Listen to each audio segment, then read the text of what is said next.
April 28, Jesus is calling. As you look into the day that stretches out before you, you see many choice points along the way. The myriad possibilities these choices present can confuse you. Draw your mind back to the threshold of this day, where I stand beside you, lovingly preparing you for what is ahead. You must make your choices one at a time, since each is contingent upon the decision that precedes it. Instead of trying to create a mental map of your path through this day, focus on my loving presence with you. I will equip you as you go so that you can handle whatever comes your way. Trust me to supply what you need when you need it. Bible reference is in Lamentations chapter 3 verses 22 to 26.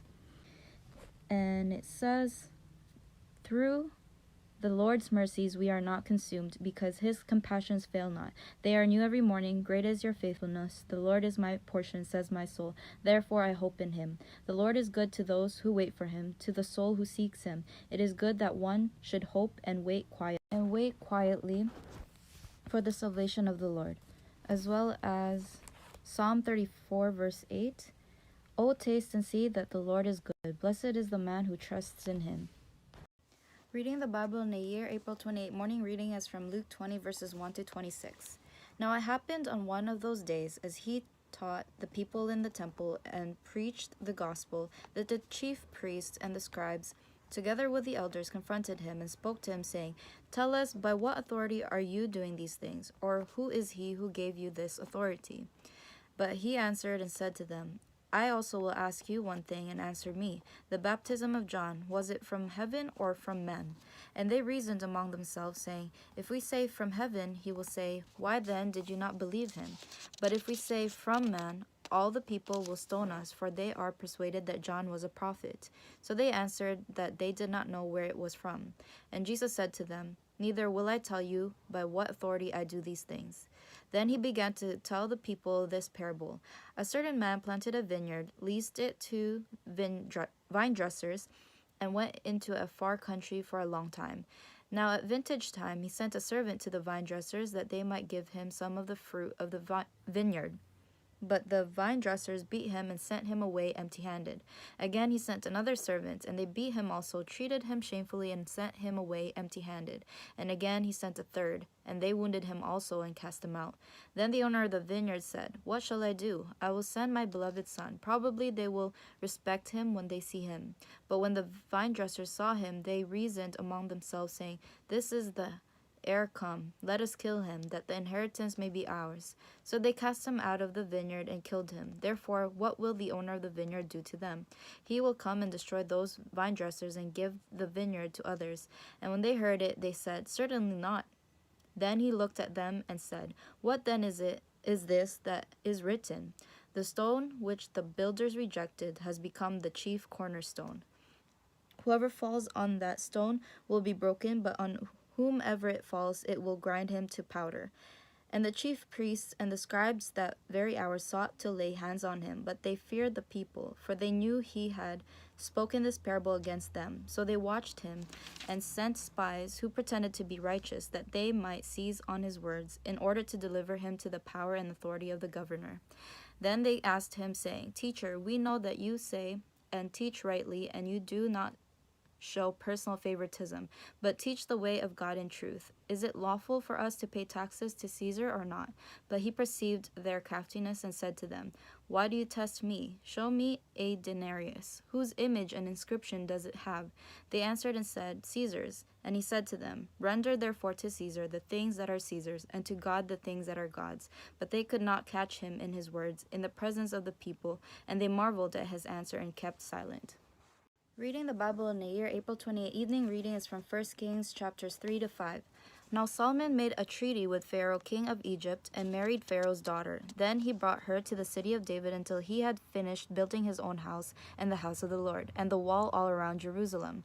Meanwhile the people sacrificed at the high places, because there was no house built for the name of the Lord until those days. And Solomon loved the Lord, walking in the statutes of his father David, except that he sacrificed and burnt incense at the high places.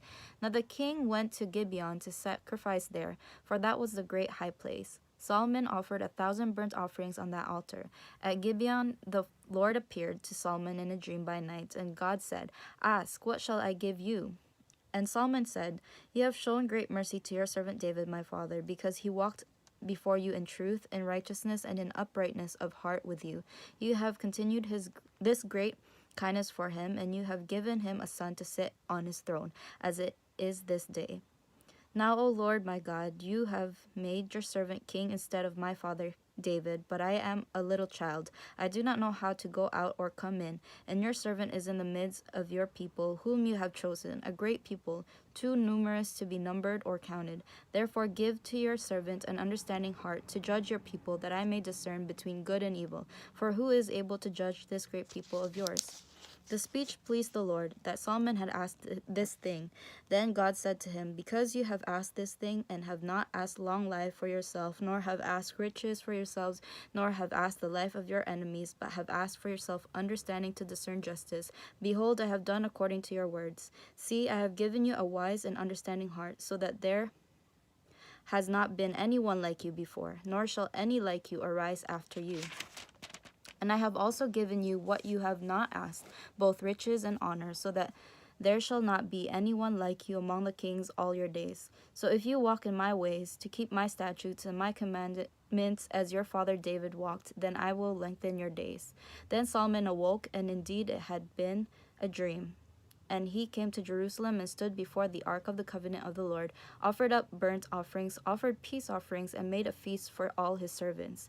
Now 2 women who were harlots came to the king and stood before him. And one woman said, O my lord, this woman and I dwell in the same house, and I gave birth while she was in the house. Then it happened the 3rd day after I had given birth, that this woman also gave birth, and we were together. No one was with us in the house. And this woman's son died in the night, because she lay on him. So she arose in the middle of the night and took my son from my side, while your maidservant slept, and laid him in her bosom, and laid her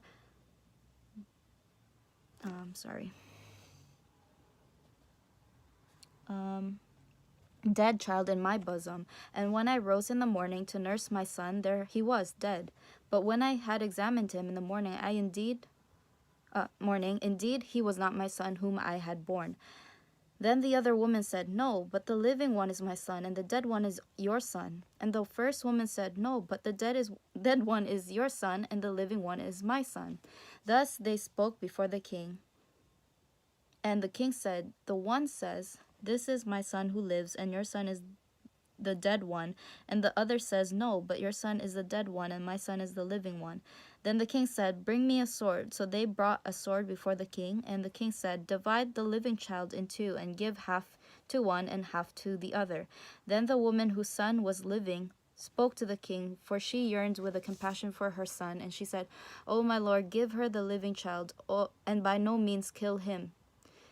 But the other said, Let him be neither mine nor yours, but divide him. So the king answered and said, Give the first woman the living child, and by no means kill him. She is his mother. And all Israel heard of the judgment which the king had rendered, and they feared the king, for they saw that the wisdom of God was in him to administer justice. Chapter 4. So King Solomon was king over all Israel, and these were his officials: Azariah the son of Zadok the priest, Elihoreph and Ahijah the sons of Shisha, scribes Jehoshaphat the son of Ahilud, the recorder Benaiah the son of Jehoiada over the army, Zadok and Abiathar the priests, Azariah the son of Nathan over the officers, Zabud the son of Nathan a priest, and the king's friend Ahishar over the household, and Adoniram the son of Abda over the labor force. And Solomon had 12 governors over all Israel, who provided food for the king and his household. Each one made provision for 1 month of the year. These are their names: Ben-Hur in the mountains of Ephraim, Ben-Deker in Makaz, Sha'albim, Beth-Shemesh, and Elon,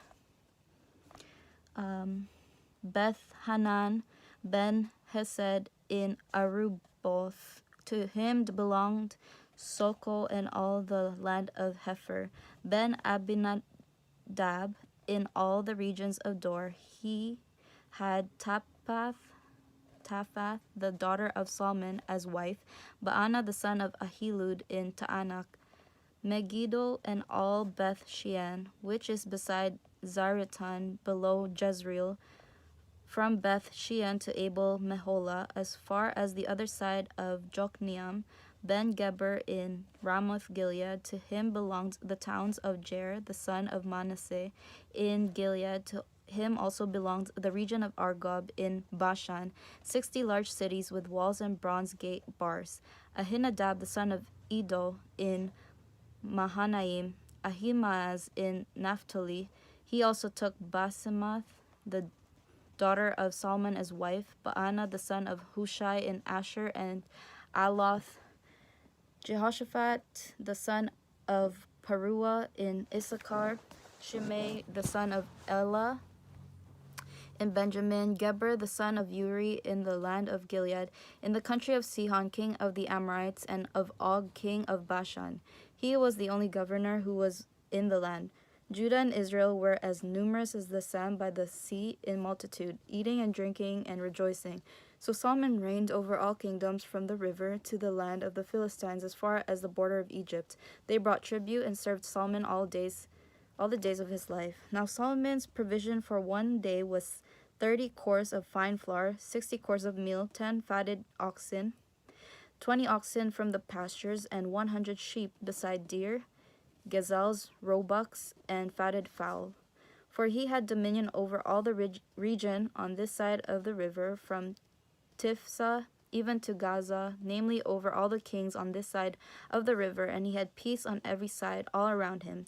And Judah and Israel dwelt safely, each man under his vine and his fig tree, from Dan as far as Beersheba, all the days of Solomon. Solomon had 40,000 stalls of horses for his chariots, and 12,000 horsemen, and these governors, each man in his month, provided food for King Solomon and for all who came to King Solomon's table. There was no lack in their supply. They also brought barley and straw to the proper place for the horses and steeds, each man according to his charge. And God gave Solomon wisdom and exceedingly great understanding, and largeness of heart like the sand on the seashore. Thus Solomon's wisdom excelled the wisdom of all the man of the east, and all the wisdom of Egypt. For he was wiser than all men, than Ethan the Ezrahite, and Heman, Chalcol, and Darda, the sons of Mahol, and his fame was in all the surrounding nations. He spoke 3,000 proverbs, and his songs were 1,005. Also he spoke of trees, from the cedar tree of Lebanon even to the hyssop that springs out of the wall. He spoke also of animals, of birds, of creeping things, and of fish. And men of all nations from all the kings of the earth who had heard of his wisdom came to hear the wisdom of Solomon. Chapter 5. Now Hiram king of Tyre sent his servants to Solomon, because he heard that they had anointed him king in place of his father. For Hiram had also loved David. Then Solomon sent to Hiram, saying, You know how my father David could not build a house for the name of the Lord his God, because of the wars which were fought against him on every side, until the Lord put his foes under the soles of his feet. But now the Lord my God has given me rest on every side. There is neither adversary nor evil occurrence. And behold, I propose to build a house for the name of the Lord my God, as the Lord spoke to my father David, saying, Your son, whom I will set on your throne in your place, he shall build the house for my name. Now therefore command that they cut down cedars for me from Lebanon, and my servants will be with your servants, and I will pay you wages for your servants, according to whatever you say. For you know there is none among us who has skill to cut timber like the Sidonians. So it was, when Hiram heard the words of Solomon, that he rejoiced greatly, and said, Blessed be the Lord this day, for he has given David a wise son over his great people. Then Hiram sent to Solomon, saying, I have considered the message which you sent me, and I will do all you desire concerning the cedar and cypress logs. My servants shall bring them down from Lebanon to the sea. I will float them in rafts by sea to the place you indicate to me, and will have them broken apart there. Then you can take them away, and you shall fulfill my desire by giving food for my household. Then Hiram gave Solomon cedar and cypress logs according to all his desire. And Solomon gave Hiram 20,000 cors of wheat as food for his household, and 20 cors of pressed oil. Thus Solomon gave to Hiram year by year. So the Lord gave Solomon wisdom, and he had promised him, and there was peace between Hiram and Solomon, and the two of them made a treaty together. Then King Solomon raised up a labor force out of all Israel, and the labor force was 30,000 men. And he sent them to Lebanon, 10,000 a month in shifts. They were 1 month in Lebanon and 2 months at home. Adoniram was in charge of the labor force. Solomon had 20,000 who carried burdens, and 80,000 who quarried stone in the mountains, besides 3,300 from the chiefs of Solomon's deputies who supervised the people who labored in the work. And the king commanded them to quarry large stones, costly stones, and hewn stones to lay the foundation of the temple. So Solomon's builders, Hiram's builders, and the Gebalites quarried them, and they prepared timber and stones to build the temple.